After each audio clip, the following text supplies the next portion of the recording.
Welcome everybody to OPN tonight. I'm really pleased and privileged to introduce Uppity, who's one of our chatters. You don't see me. Oh, that's because I made myself small. Okay, wait. They want to see me too. There. Now they can see me. Yeah. I figured, you guys would rather see Uppity than me. I mean, really. I can't make myself smaller. I can I even make feel myself. safer with you over Okay. there, Art. All right. I can't even. Oh, wait. Maybe I can move myself over here. Hang on just a second. There we go. Oh, there. Is that better? Yeah. Yeah. Okay. That's good. Maybe I can move myself some more. No. Wow, there's a big video lag, isn't there? Yeah, it's like 30 Interesting. seconds or so. So, all right, we're going to call that good. I Okay. just want to make sure everybody sees you because I'm nothing to look at. Welcome everybody. In any stations that are shadowcasting this, thank you guys for tuning in and letting us have some of your airspace. Welcome to all our chatters and viewers. We're here tonight to talk with Uppity, our friend up north, and she's going to just share some of her experiences and observations around OWS. And it's a exciting thing to be able to meet her and talk to her. We've chatted a little bit earlier on, and I think you guys are really going to enjoy this. So we're just going to launch right into it. Up, if that suits you. Why don't you introduce yourself and tell us a little bit about yourself, and if you want to give out any contact information like Twitter or email or anything you want to share, now would be the time to do it. Okay, hello everybody. This is a ton of fun, although I'm a tad nervous. I live in central New Hampshire. I'm a solo mom, and OWS is the best thing that's happened to me since the birth of my son, the interface with OWS. And my Twitter, I think I'm at Uppity1, or I'm Uppity2. That could be my Gmail address. I don't know. You know, I if think you it if you I want my think it Twitter, might be I'll at post. Uppity One because the Gmail says it Thank was. you, Art. Yeah. So you So, said New Hampshire, is that correct? yes. Yep. Uh, Yes, a very red state, with the exception of the seacoast area, which is the liberal area, the OWS friendly zone. is that how the road signs are marked? They'll say OWS Yeah, friendly, yeah, so you can have your bumper sticker and everything. yeah. So I guess our first question is, what brought you to participate in the Occupy movement? Well, I think like so many people, I've been occupying for a long time, and this is just sort of a continuation. Like for me, I started with Save the Whale petitions in the sixth grade, you know, and I've done a lot of the women's movement stuff. Worked for Now and Take Back the Night marches, and I worked for People's Anti-War Mobilization and Committee Against Registration of the Draft. And I think there's I think there are many, many people in Occupy Wall Street who have been occupying either in a directly political interface, like other marches or other political organizations, or they're artists, teachers, writers who have always been really championing um, uh, the counterculture, the questioning culture, the culture and the will and the guts to say, hey, wait a minute, that doesn't add up. That doesn't make sense. Or gee, you're harming someone or something or an entire ecosystem. And I think we all I don't know. So how I actually got here, I was walking past the TV and I heard a group of young people have taken over Zuccotti Park in New York City to protest the corruption on Wall Street. And I stopped, and I broke out like in a cold sweat, and I said out loud, "My God, we are making our move." And I think a lot of people had that experience, like, this is it. Like we are the people we have been waiting for, and there they were. I mean, I knew instantly that these were my people, that they'd had it. We'd all had it. It had so much FU in it, you know? Yeah. Here we are in the park, we're done. And and from that moment on, I mean, I immediately ran to my computer, found the news story, and it was a matter of days that I was in the mosh pit of Global Rev, having never been in a chat room before, or, you know, I mean, I used my computer for email, you know, the rest, as they say, is history. It's just truly, truly amazing. Yeah. I love the phrase you used that we're a part of a questioning culture.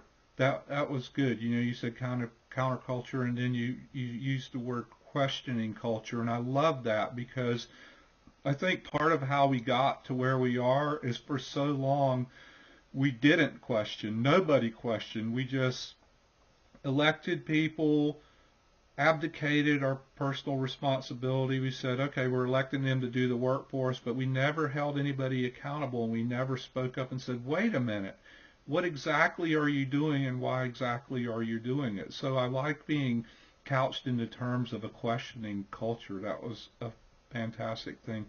So, and I love the point that you just made about taking personal responsibility, because one of the things that irks me the most is when I pay attention to it, is the criticism that OWS, the movement, and the people want to be taken care of. They're complaining. They want it easy, you know. And to me, it's like it's the ultimate in responsibility. It's the ultimate in taking the load onto your back. right. And carrying it. You know, it's the opposite. To me, pre-OWS culture was completely paternalistic. Mm-hmm. Big brother will take care of you, and you should be happy about that. You know, and these people were like, no, you know.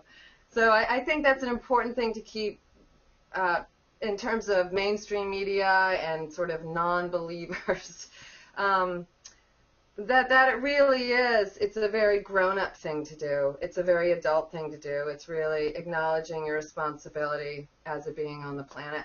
Right. You know? I agree, and I think it's really gratifying to see the youth of America just latch onto that. You know, people like we've interviewed, like Nate and Elizabeth and Lorenzo and all those guys in their middle 20s, you know, just coming out of school and everything, and they realize, okay, it's enough, and we have to change it. We have to do it ourselves. Denara the other night, that's what she was talking about in Spain. We have to do it ourselves, and it's so gratifying to have everybody coming together. I wanted to back up a little bit because you said something that intrigued me. Like when you walked by the TV, you said, "Oh, these are my people," and it's game on, and you knew it instantly. Previous to that, with all the things that you worked in, did you feel like you were kind of operating in a vacuum, or that you were one woman against the world? Utterly. Yeah.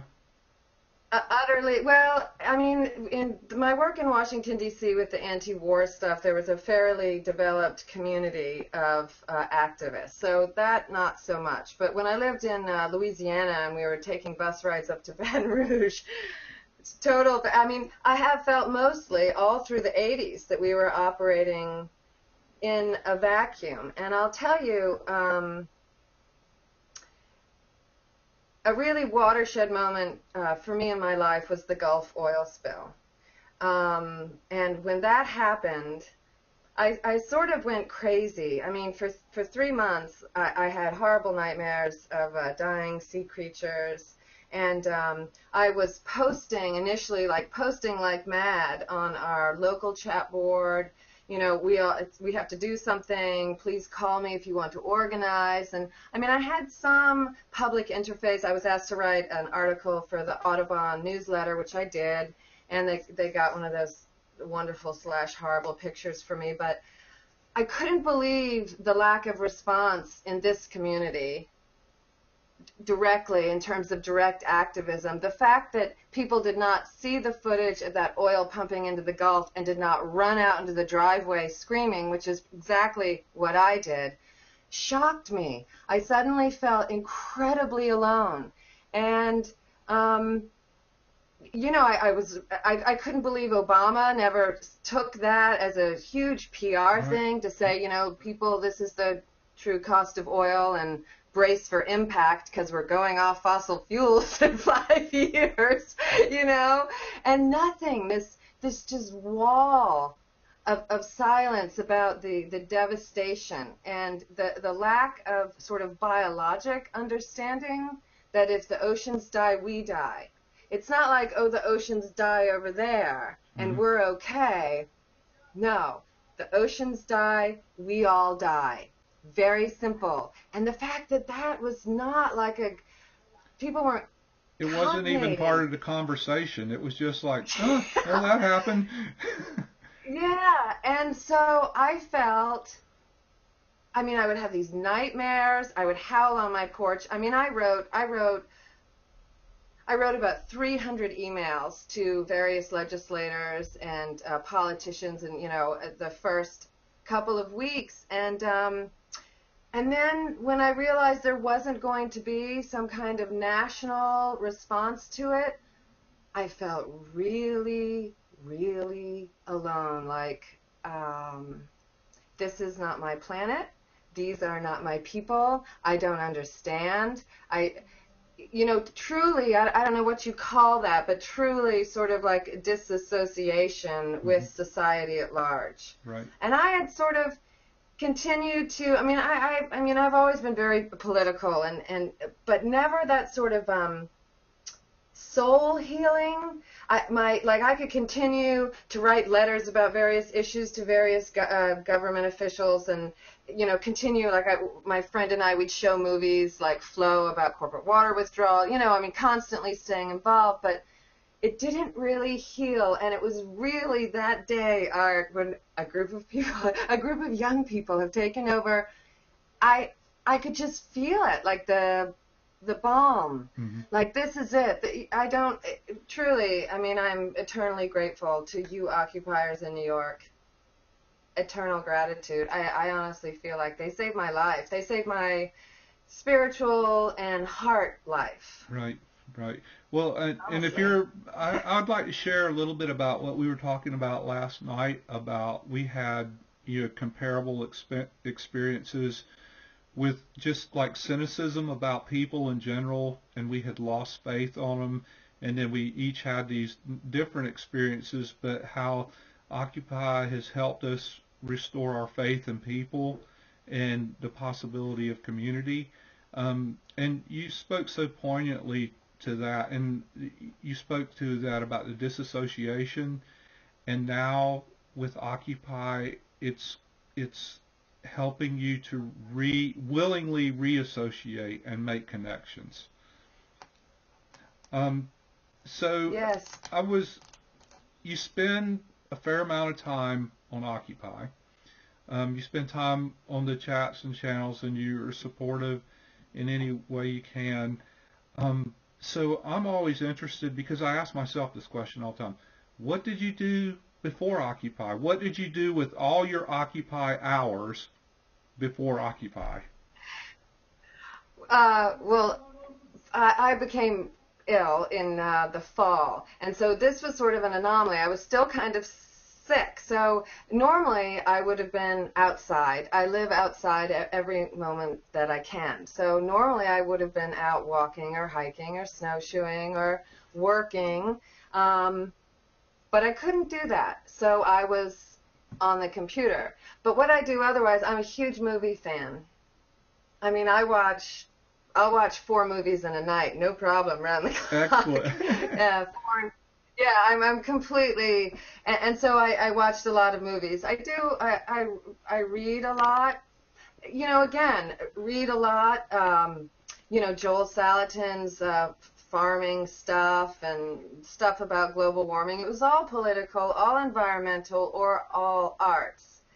But again, it was all disconnected. Right. You read this about, CAFOs, and then you read this about, there was no, someone said last night, you don't need money to have a conversation, Yeah. which I loved. And so,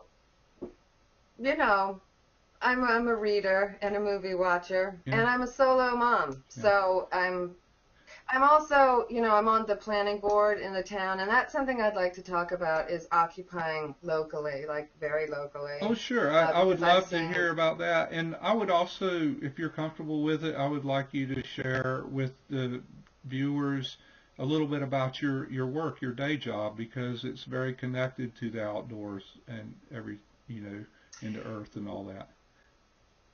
Yes, well, I'm a gardener, not a landscaper. I don't change grade because Lord knows we've messed with the flow of water enough.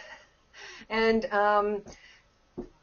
for good or ill, I work for pretty much the 1%. I work for people whose gardens are, 2+ acres, very large, very beautiful gardens. The great thing about that is that I've managed to get 2 of them completely off of chemical, pesticides, herbicides, et cetera, and so on. I say I have. I don't think I have. I think they were looking for someone who was sympathetic and a little knowledgeable to bounce the ideas that they were picking up on in the sort of gardening, the general gardening zeitgeist. Mm-hmm. I sort of feel like the midwife to this desire for them to feel some kind of connection. I think being a 1%er is a very isolating experience as well. Right. And so that's what I do. And I'm desperately trying to get a permaculture farm going on my property, but It's a huge it's amount hard of to work. work all the time and then come home and like, oh, I'm gonna work another 5 hours, but it'll happen. Yeah. It'll happen. Well, I work, with a bunch of artists and stuff, and when I teach, you kind of hit on something. In your work, you're able to work with your clients, and you have the opportunity to educate them. If just by example or by subtly in conversation. But I had a mentor of mine told me years ago that as an artist, our most important job was to educate people. And over the years, I've found that applies to everybody, laborers, craftspeople, artists, writers, movie makers. Fundamentally, their most important job is to help educate people. So it's good that are able to be in those positions, working in those environments, because you not only are sowing the seeds in the garden, but you're sowing seeds of thought. And I always like to think that we can go to people like that, and you can plant a seed that's going to keep them up at 2 in the morning and get them thinking. They'll be like, oh, what about that? I mean, the interesting thing about gardening, it's like 3-dimensional painting, really. And, if you're not going to have, like, some French parterre or something like that, these are fancy gardens, but they are rural New Hampshire. The best designs, like I'm sure everything in art, mimics life. So when you're trying to describe design concepts to the clients, you say things in nature grow in a colony. So you don't have a little row of petunias, right? You have a mass. So I guess what I'm saying is that sort of the proof is in the pudding. It's like I don't really have to do any proselytizing directly. Sometimes I do with the herbicides and stuff like that. But it's in the art of it. Exactly. Do you know what I'm saying? I totally get it. So it's really, I love what I do. I absolutely love what I do. And I'm very grateful to work in the gardens that I do because they are large and they are beautiful. And it's wonderful without you found me, they'd be beautiful. your niche. That's so good. People should enjoy their work, and we're conditioned not to, but, it's always inspiring to find somebody that has found their niche and they're excited and enthusiastic about it.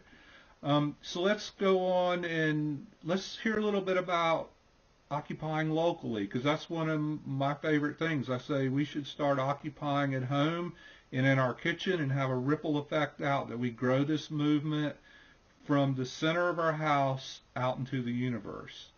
So what are your thoughts on Absolutely. that?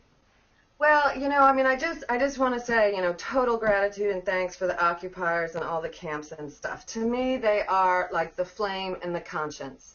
We're not going away. We're here. We see you. And without that, occupying where you stand, I don't think wouldn't be nearly as effective, because in truth, a lot of us have been doing that for years anyway. Right. So I think occupying personally and where you stand, it's sort of like a matching grant system. It's like now we have a matching, there's a matching anonymous donor because we have the occupiers on Wall Street in major cities. Mm-hmm. So that I just want to put that out there, because it's this and as you know, and a lot of people disagree with me. I mean, I don't even have any problem with the FTP marches, because to me, again, that's a reminder we're here, we're serious, we're not going away, we pose a real threat to you. And so these are like two fronts that really aid and abet my way of doing it, which is to occupy where I am. Mm-hmm. And I really think, when people still ask me, well, what has Occupy done? I still think the most important thing is they've changed the conversation. Right. And so I'll just tell you a little story. So I decided to be on the planning board. Hey, can I be on the planning board? Oh, yes, we'd love to have you on the planning board, right? Well, first, it was very difficult because, I felt like such an outsider, and I felt like my views were far too radical. And in fact, they are far too radical if it was just me.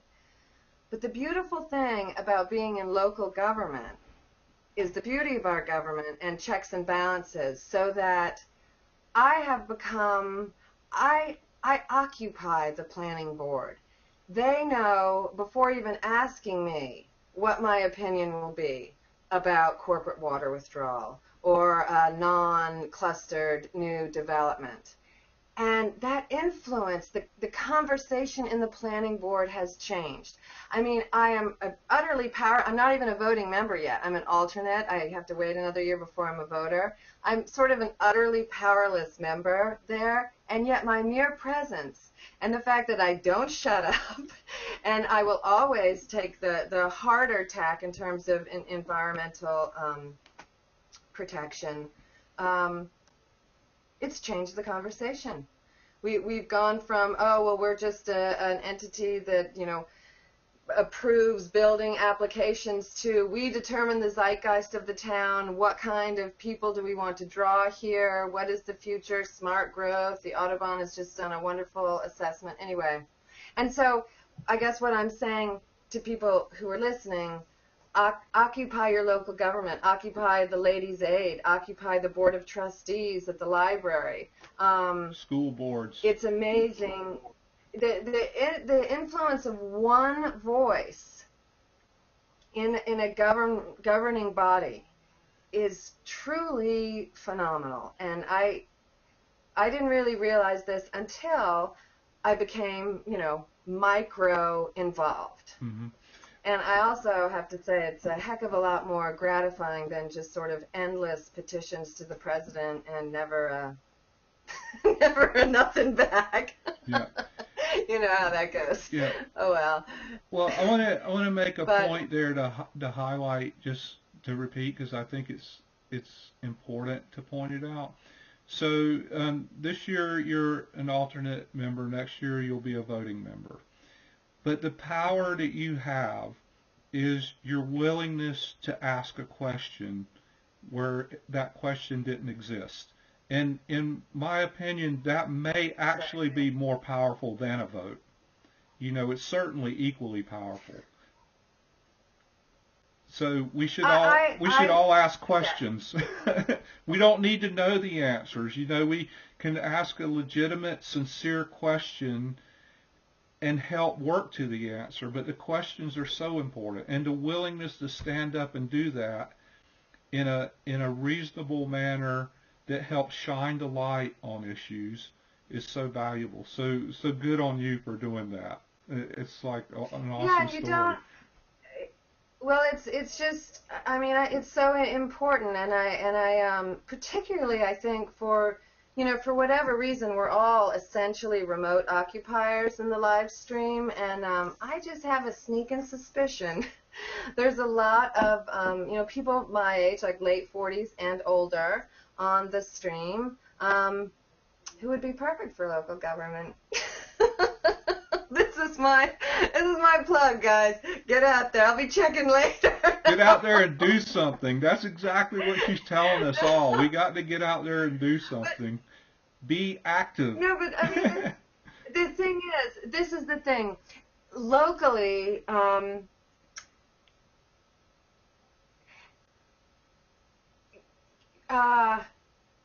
you always have the reminder. You always have the reason why you occupy if you do something locally.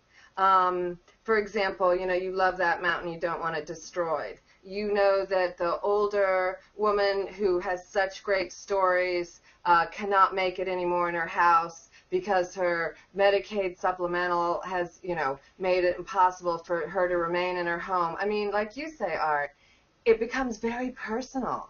It's a really personal story. I remember we were doing this one thing on the FEMA floodplain thing. Mm-hmm. This is wonderful, and she lives in Nebraska and experienced that horrific flooding. I think it was 2 years ago, which mainstream media didn't really cover that much. I mean, horrific flooding. And I met her one night very late in the stream, and we were chatting about the environment, and she started to post these photographs. Photograph after photograph after photograph of this devastation from the flooding. Now, and we talked about it, did they unscrew, the dam soon enough for the winter runoff, blah, blah, blah, blah, blah. Should people be building in a floodplain to begin with? But there's a thing called the floodplain, and there's the meander belt, and the meander belt is sort of the potential where the river goes. At any rate, we were working on this FEMA stuff, the language for it, and I have to tell you, this chatter was with me. She was sitting right damn next to me the whole time. The planning board sort of kept trying to go to the least strict, the less strict restrictions on building, in the floodplains and stuff like that. But she was occupying me, so I was occupying the planning board. And that's just a story to illustrate the importance of our live stream friends and listening to their stories. Right, because it's information sharing and exchange, and once again, it's personal, so you can take that conversation or that dialogue into your day and reflect on it and use it, and everybody benefits. So I really like that. And so I'm going to do something really weird. I'm having Top Man's problem here. This is Louis the cat. This is Louis the cat. He apparently wants to be on live stream. That's a large gato. Yeah, he just says hi to everybody. He's up here getting all in my lap and everything else. So maybe now he'll go. So I'm sorry to digress. I just saw it. It was going to go badly if I didn't let him up. But, yeah, that's a good illustration on the power of working locally. And also, so here's this friend in Nebraska that helps you achieve forwarding a message locally in your town. So I'm interested, how large is your town, roughly? It's, in the summer, it's about 2,500,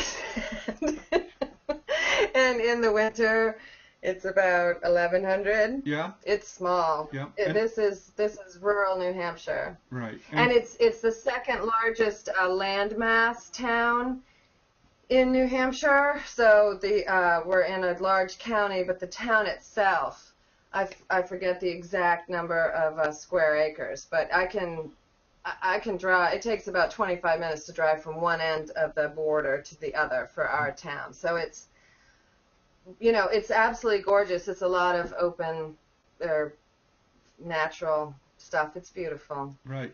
It's So beautiful. It's small though. it's easy enough to assume that you know a lot of your neighbors and a lot of people, like you see each other.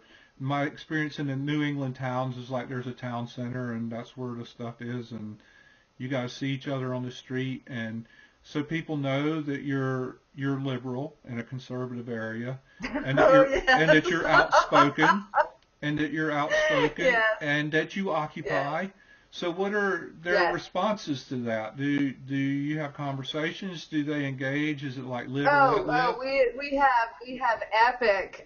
We have a community chat board, and we have epic battles on that. And in fact, one of the there's a gentleman who no longer lives in town, but is from here, and he lives very close to Zuccotti, and he is very right wing, and so that was an interesting battle, and they get very heated and lots of times very damaging. I mean, it's the same sort of argument paradigm. I post something sort of inflammatory. Someone comes, builds. Then the sort of fence sitters or the people who really don't want to be bothered with discussing politics come in and start putting their 2 cents in. And that's, to me, where the work is really done. Hmm. I said to one of my friends, I said, I'm just a little piranha who goes up and picks a fight with a big delusion. And when the big dogs come in to work out the battle, I swim off and go pick a fight someplace else. I mean, I have no delusions about sort of the sophistication of my ability, to write very sort of erudite and calm letters. I'm a rabble rouser, is what I am. Excellent. Good for you. And so, do you guys have a little community newspaper or anything, or is it most of that kind of exchange is done on the chat board? It's done on the chat board. No community newspaper at all. Our coffee house closed down. I mean, all these issues of sustainability, smart growth, dense centers. This is all planning board stuff, but we don't. But a friend of mine and I are talking about getting a radio station going. Excellent. I want to Yeah, I want to a talk to little you teeny tiny afterwards radio after that station. about low power FM radio because that's something I'm involved with too. But we won't take up the chat on Excellent. that. Okay. um, See, this is great. This is part of why we're doing OPN because, we interview people out of New York. We interview people out of DC. We interview people out of London. We interview people in smaller communities in Spain.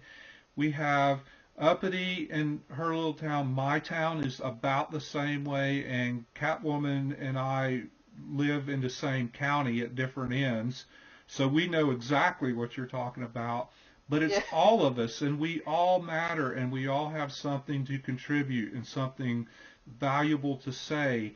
And it's important that we get our voices out here. The size does not matter. It's back to that mosquito quote. If you think you're too Right. small to make a difference, then you never spent a night in a room with a mosquito. So, you know, all of us should be rabble rousers and questioners, and we should buzz around. And I love the piranha analogy, and especially the fact that you go in, stir it up, and then people come together and you go stir something else up. That's Well, excellent. and another function of Occupy Wall Street and the live stream in particular is that you go occupy and the day doesn't go well. You've turned people off rather than turning them on to it, or some horrible regulation has passed. It's a place to find solace and encouragement and your community. Right, This is my community. I'm not crazy. right. I'm not crazy. I mean, I think that's, Or you are, you and there's a know, lot of the rest of us that are. So, but what difference does it make, right? We're going to change the oh, world. I think it was Adele Davis who said, as long as they think we're crazy, we're safe. Yeah, yeah. Yeah. Um, what's your biggest lesson you've learned from Occupy? Oh,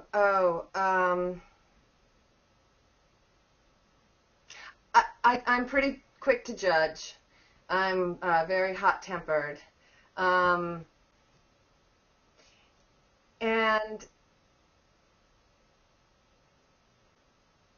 I don't know. I think it's learning that oftentimes the first 10 sentences someone says is not really representative of how they feel, or that it's very easy to be misread. Mm-hmm. And so hopefully I'm learning patience and listening. And, you know, part of that is because I myself will go back and forth on any given issue 20 times before I still haven't decided, like, you know, Black Bloc and FTP marches, or, you know, ignore the system, which is, you know, broken or not broken, working perfectly, or work the system.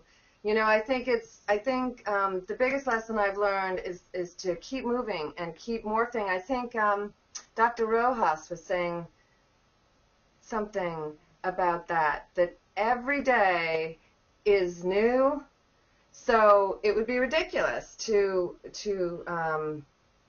get stuck in an argument about something with someone, because tomorrow the whole landscape will be different, and we have to keep reinventing it. So I know that made absolutely no sense and did not answer the question. No, I got it. I connected the dots too. I guess it's, you know, stay fluid and juicy. Stay fluid and juicy. Stay flexible, because it's an ever-changing landscape, ever-changing ideas, and, you know, I guess that's it. Don't be, you know, the minute we decide that OWS is something or has to be one way, or that we only use certain tactics, I believe we're dead. Because I believe that that's how you die spiritually yourself. Mm-hmm. You stop growing, you stop changing.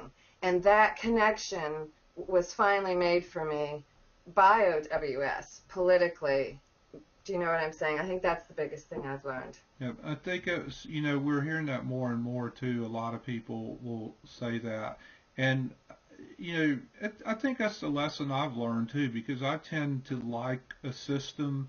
I like a system in place or a map, but I like to be able to deviate from it. But I always feel more comfortable if there's a system in. But Dr. Rojas the other night, she hit the nail on the head. She said, today's system is old news. Which is exactly why you're encouraging flexibility.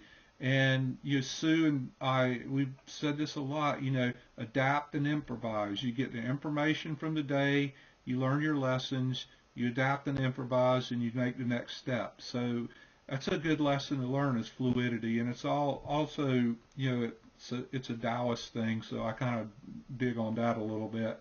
That, you know, it's the water course way. The water takes the path of least resistance, but water and gravity always win. It always wins. It doesn't get in a hurry, but water and gravity always win. So, how do you feel about, you know, I mean, it's easy to see and read about the issues of divisiveness that we're challenged with as a movement. And what can we do about it? You mean within the movement? Right. Yeah, because there's so many different opinions and different agendas, and it's a big, you know, I think Nate said the other night, it's just this big thing, you know. Well, the peaceful thing, you know, is very interesting to me, because you know, this is one of the things I flip-flop on back and forth.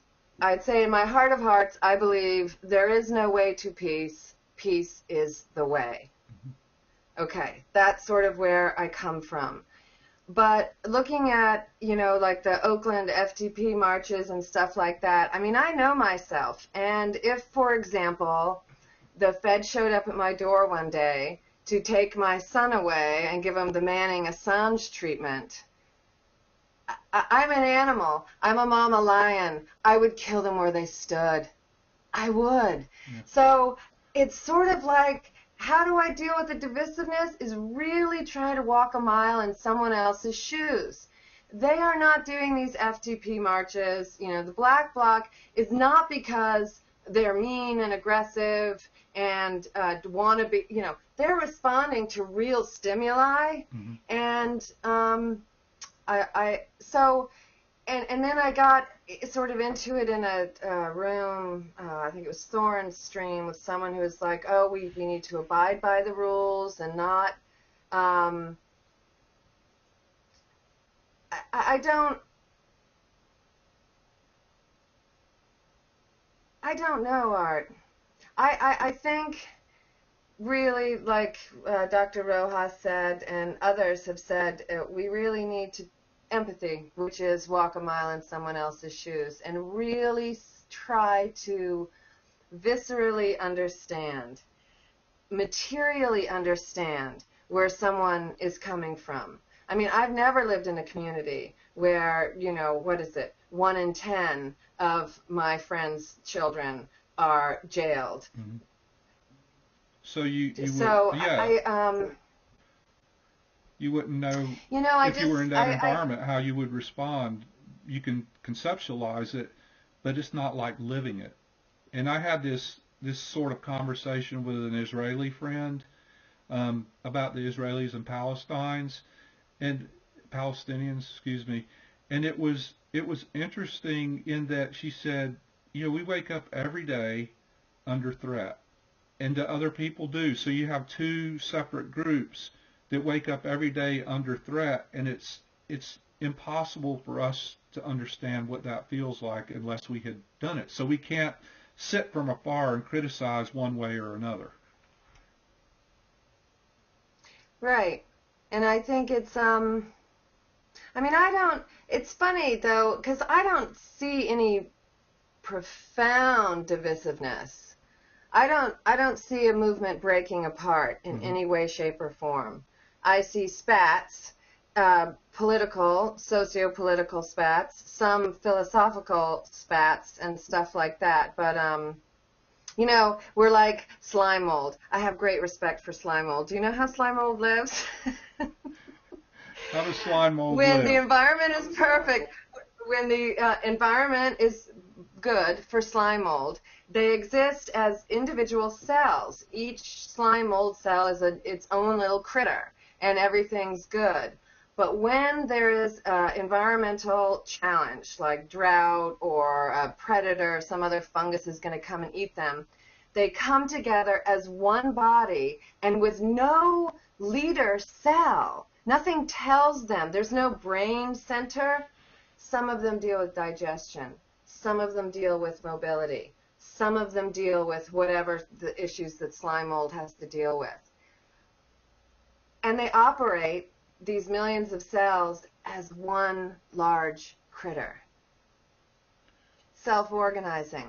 And I really think that's what OWS is, and we should continue to view ourselves as that way, not a structure. Right. I think the minute we put our little bureaus and offices and, you know, all this into place, we're cooked. Yeah. I love that analogy. I mean, everybody's digging that. Are you watching this stream? Because everybody's like, no, oh, that's a I can't. Great analogy, you know. It's great. And so true. And I always like to say intelligent, articulate, committed, responsible people can be self-organizing. They can be. And people will do what needs to be done. So I love that. That was just a great picture in my mind. I mean, I was like drawing the cartoon in my mind. What do you think our biggest challenge as a movement is going forward? Well, I mean, well, first I'd like to say, I do get a little frustrated when I hear people about, oh, we have to get more people on board, we have to get, you know, draw more people in. I honestly don't think so. I'm really of the build it and they will come camp. I really think we need to just keep doing what we're doing and expand what we're doing in terms of actual actions and stuff. In other words, I don't think we have to work on PR. Right. They will come. the 99% will come. And I think the biggest I think one of the most difficult challenges for any self-respecting radical or liberal right now is this despair factor, because a lot of people feel that there is in fact no time. Global change, drought, overpopulation, all of that stuff is coming down the pike too quickly for any of the political stuff to matter, honestly. So there's this kind of underbelly of despair running through everything. So my personal feeling is that we need to tackle issues of energy and water and conservation head on first thing, because no planet, no people, who cares?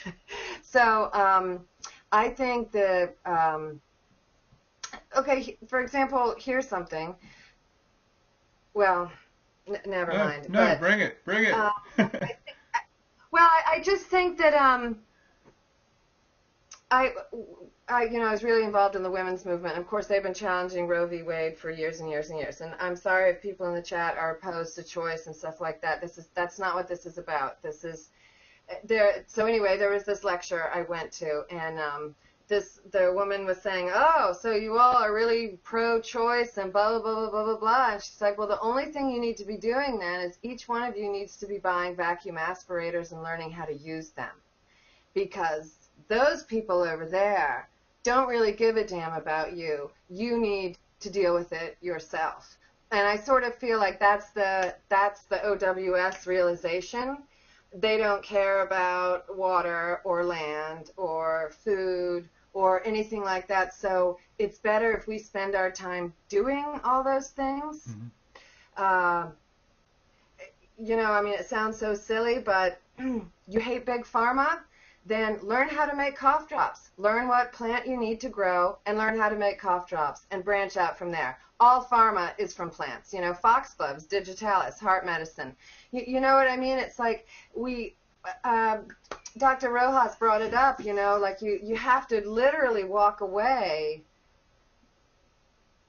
from the whole game. Like you were saying, you can't criticize the big corporations and then go fill your grocery basket with, General Mills and, all these mega ag things. You have to walk away. So I guess the biggest challenge for me is actually reminding and empowering people that the pre-corporate self-sufficiency world is not that far away. Our grandparents, our parents knew how to do it. And before that knowledge is lost, we need to really look at how we got by without mega corporations. And I think, like Dr. Rojas said, the bottom line is consumption will have to come way down. Right. This expected standard of living will have to come, I hate to say down because that's a negative connotation. It has to be more realistic. Right. And dramatically different from what we're used to. But quite likely improved. Smaller, absolutely, more sensible, slower, but just lower that consumption rate is the thing. And I get really frustrated when people, because I think oftentimes OWS is confused with the sort of, we want to go back to, the pre-financial meltdown world. Well, guess what? Those days are over regardless of who's in office because of the natural resources crunch and the population crunch. The whole new economy is going to be based on, how to layer things in what we already have, how to conserve things, how to do things smaller. And that in itself could be a massive, economy. But I think that's one of the major challenges is this notion that I think a lot of people have, that we're trying to sort of go back to pre-financial meltdown right. World. Because I mean, maybe I have it wrong, but I don't think that's what OWS is about. I think it's far more deeply radical. Yeah, I think it's a broader vision and a longer range than just going back 6 to 8 years into the status quo. So you made me think of another question, if I can ask it, just about your local economies. Um, do you guys in your area, are you guys developing alternative economies like in a rural area like that? Is bartering or trade more common, or is everybody still pretty fixed on the cash economy? We are transitioning. The thing is, this is we have, it's very beautiful. We have a lot of, 1%ers who come in summer here. It's very hard to get off the cash economy, as anyone in a rural area knows. But we are starting to transition, and a lot of that has to do with our local food economy.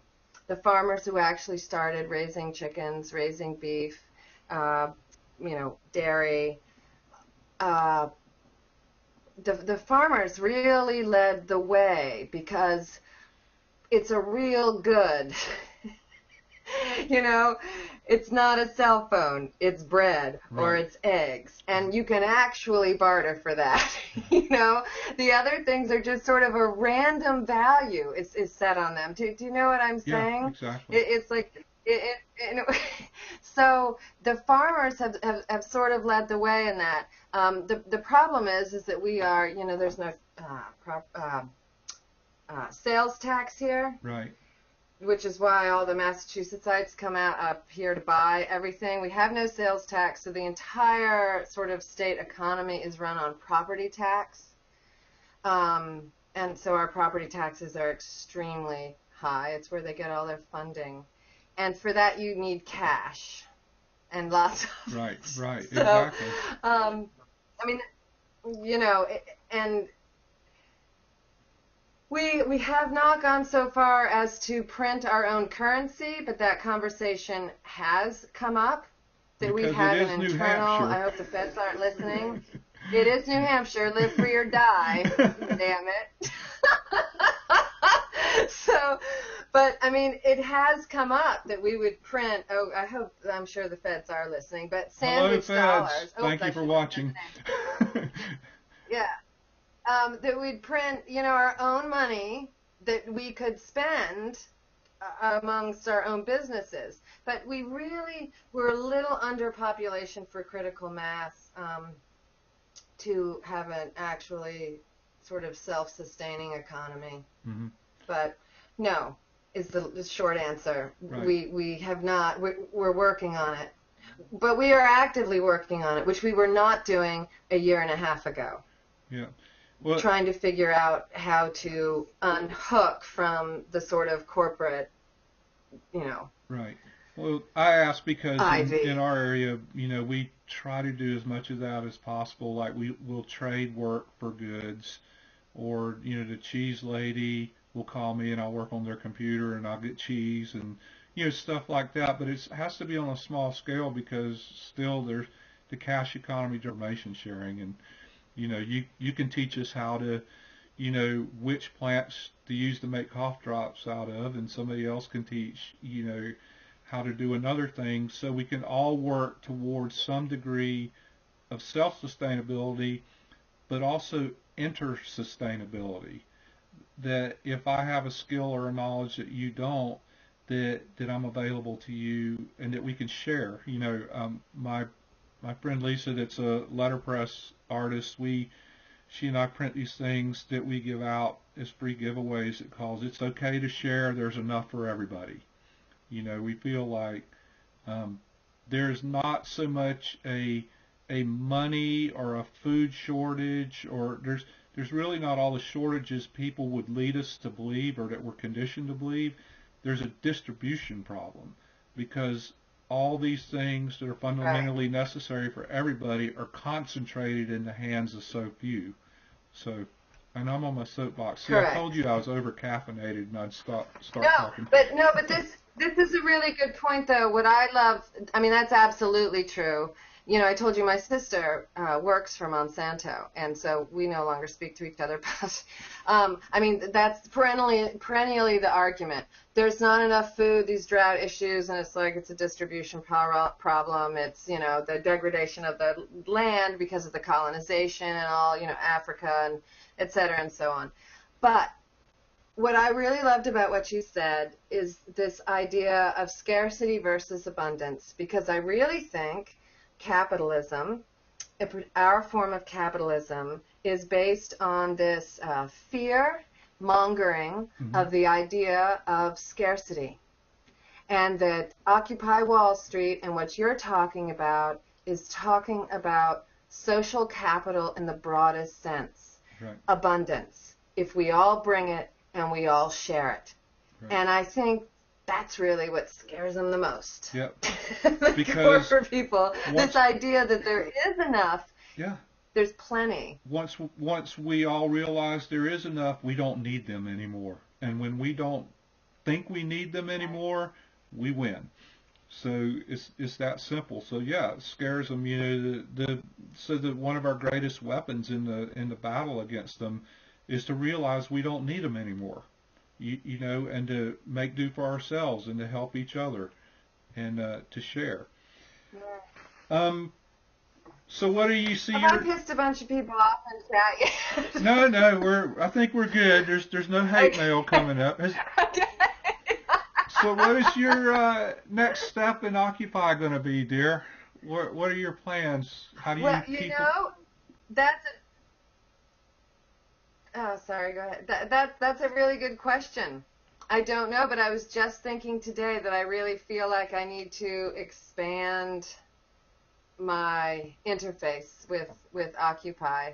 And I'm not quite sure the best way to go about it. I mean, I'm way past the age of sleeping on concrete, and I have a son, and I'm pretty far away from the major actions, and but I don't know. Any suggestions? Well, I'm open to suggestions. I think about this a lot Give me too, suggestions. because we have, those of us in remote areas have this conversation, right? And a lot of our friends on the chat are in major metro areas where stuff is going on, but it's difficult for everybody to get on the ground for any number of reasons. And one of the questions, like I asked Top last night and Dr. Rojas the night before, was how do we bridge that gap between what we are able to do and the people on the ground? How do we build those connections and those bridges? And I think both of them spoke to the value of facilitating communication. That talking to people, building networks, building connections, and that will trickle down. I thought it was very interesting last night that Top said that in a camp, in an occupied camp, only 10% of the people may have access to the internet or anything. So that's not part of their immediate deal every day. And vice versa, we're not on the ground. But both of those fronts are equally necessary in order to forward the cause. So I don't have an answer to the question. I think we're all trying to figure that out. But I think it is things like this and, the mumble groups and all this. It's not just talk. It's building connections. It's gathering information. That stuff funnels down to the ground. Also being able to hear what's going on the ground by virtue of the streamers or people in the field that can do interviews and feed that information back. So we develop these information loops, because then we can all participate more effectively. I think your idea of participating in local government, that is something that is accessible to most of us. Because our little town council is comprised of 5 people who are ultra conservative. Conceivably, I could go and lobby to get onto the town council. Even if I couldn't, I can show up at every meeting and I can ask the questions. So that's how. Ask the question. I think that's how. And it's not just government. Get them. Yeah. Sorry to interrupt. No, I was done. This has been great. I just want to give a shout out to the streamers too. God bless them. Exactly. Wait, I'm an atheist. I just really think that the streamers, we are so lucky. It's truly a phenomena. Right. The whole citizen media thing, And I mean, I really wonder how connected I would feel to Occupy Wall Street without the streamers. And I get, again, like you say, making it personal. You know, I'm starting to recognize people in different occupations, and, you know, we do carry these people with us. We carry them with us. You know, when you Yeah. go and you're talking to someone about, I don't know, you know, the whole medical fiasco. Anyway, I do think it funnels down, and I think, you know, just talking all the time about it. Yeah. And I think it's healthy and it's supportive and it's informational and it's educational. Do the chatters have any questions? And I'll read them out to Uppity. And while we're waiting for those to come in, do you have anything else you'd like to add to the group, dear?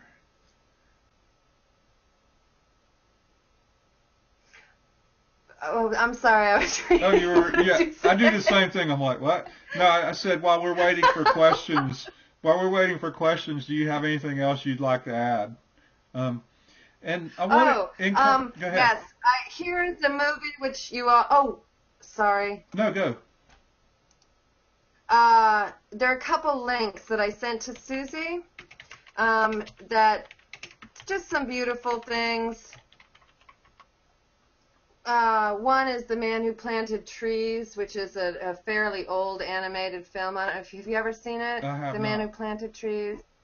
I have not. Oh, Susie, if you could put those links up, or wait, I can pull it up. And then, I mean, these are just things that, oh, shoot. Hang on. Sorry. Oh, she's got them. Okay, Yeah. sorry.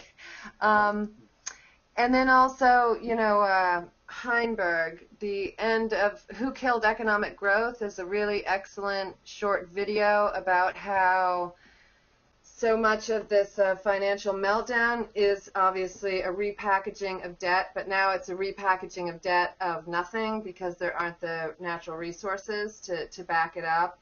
And it's a really, I remember when I first got into Global Rev, this is way back in September, I would post the link to it like every 20 minutes, and no one paid a damn bit of attention. And I thought, wow, I guess I've really got this whole thing completely wrong. But no, it's just, I think the excitement, and anyway, it's the Richard Heinberg, Who Killed Economic Growth. He's the guy who wrote The End of Growth and all of that. I mean, it's a very interesting perspective of politics, global finance, and OWS. I mean, he doesn't mention OWS didn't exist when he made this, but that's a really important thing. And,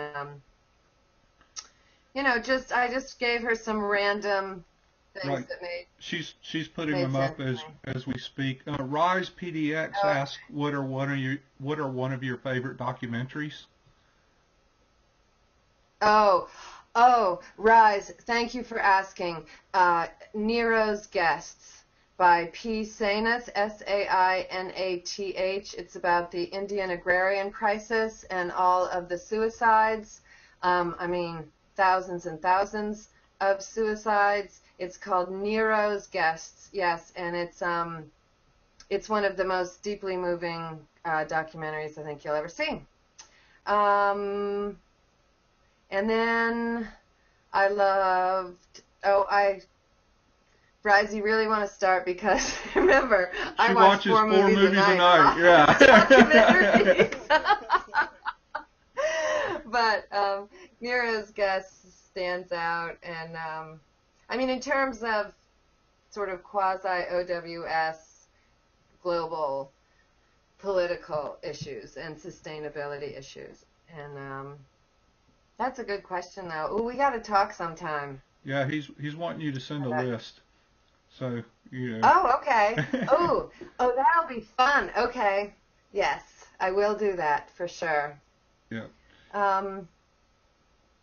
And Susan's putting up all your links, so that's helpful. So, I want to thank you so much for doing this. It has been absolutely delightful. Your incredible energy, and you're very inspiring, And you've given me some stuff to think. I mean, I got this local government thing on my mind now. That's going to keep me up Oh, tonight, you good, know. good. And you, Planting the yeah, seed. yeah.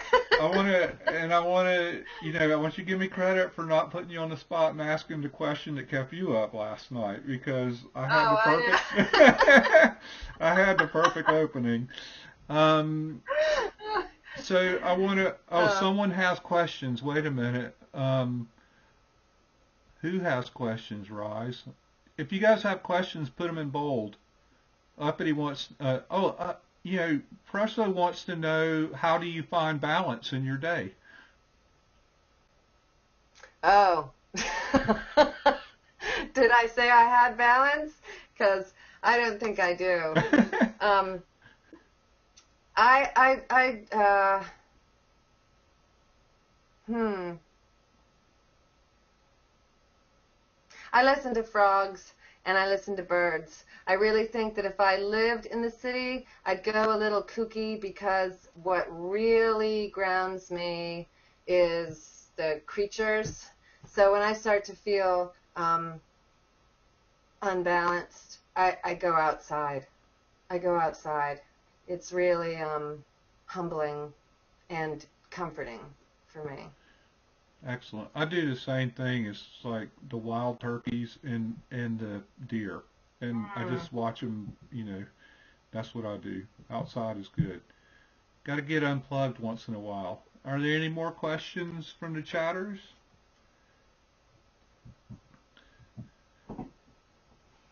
Thanks. Do you remember? Zena's paused it so I can Do scroll you up. remember the story about arguing on chat one night? Yeah, we're not going to get into that. Oh, and I don't remember. Someone once said I was the perfect person to gossip with because I don't ever remember anything the next day. I guess that's true. Oh. Okay, clearly we saw yours. Who else had a question that I missed, Zena? How was consensus reached? Oh, So when am I going to New York City? Oh, sorry. Go ahead, Art. I'm no, sorry. no, answer that one. I want to know. I don't know. As soon as I can. Now my season started. If I can, it would be the fall, because then I'd have time and money. Usually it's no money and no time. No, no money and tons of time, or you know. Anyway, they both have to be present. And they rarely are. So that's They good. rarely are. That's good, Z. So, All right, so the chat's back, and if we don't see any more questions, I think we're going to wrap it up. Everybody's inviting you to come down to the city. You know, you're more than welcome to come down to North Carolina too. You can, well, watch our I love you thanks, guys Infinity. so much. Yeah. I really, I love Occupello. I love this channel. I love all the online occupiers. Global Roundtable. I really feel that it is a gelling community. And Artister, thank you for these because I really feel this is one of the gelling agents, sort of on steroids, are these interviews. They're really wonderful. So thank you so much Well, for, thank for you. doing it. And Ping is asking, wasn't that fun and easy, the interview? Yes, yes, it was, Ping. Yes, it was. All right, so I want to go ahead and we're going to say good night to Uppity. But if you have a few more minutes, I want to hit you up after our archive disc because I want to talk to you about the radio business, and then there's somebody in New Hampshire I need to put you in touch with that I think would be a good connect. Um, Okay. and So so I'll leave the Google thing up. yeah, and I'll Or be do I? right. You can leave the Google thing up, and I'll be right back. Okay. Okay. All Um, right. and I want to say thank you to all the chatters and all the viewers. And I know a couple of stations were restreaming us, so that would be great. Thank you so much. I want to thank my folks Zena and Susie for facilitating and moderating tonight and getting the links up. You guys are awesome. Clearly, thank you for being here. And I saw Don in and out a little bit. Um, we're very fortunate to be able to do this with all of you. Um, I want you to know OPN is a team effort, and it could not happen without a lot of people contributing um, to it. And so coming up on Stack, I'm going to take tomorrow night off and rest my voice. Then Zena's mom, Bernadine, will be on Tuesday night, and she's going to be talking about Now DC and the organization and logistics behind that.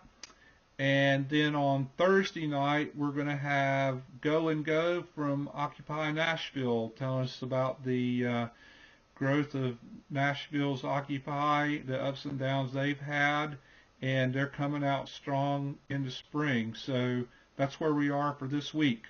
And then I'm going to take a couple of days off of interviews because I have to teach on Saturday. But Sunday afternoon, we're going to do a matinee with the Global Roundtable on Mumble. So it's going to be audio only, but God only knows how many people we're going to have there. So it's going to be really, really good. So I hope you guys can tune in. Thank you guys for coming. Thank you guys for watching and being supportive. Share the love with Uppity and all the rest of our guests. And I want to say again that, we do have a new mod on OPN, and that would be our very own Aqua Buddha. So if you see her around, Yay! welcome her in.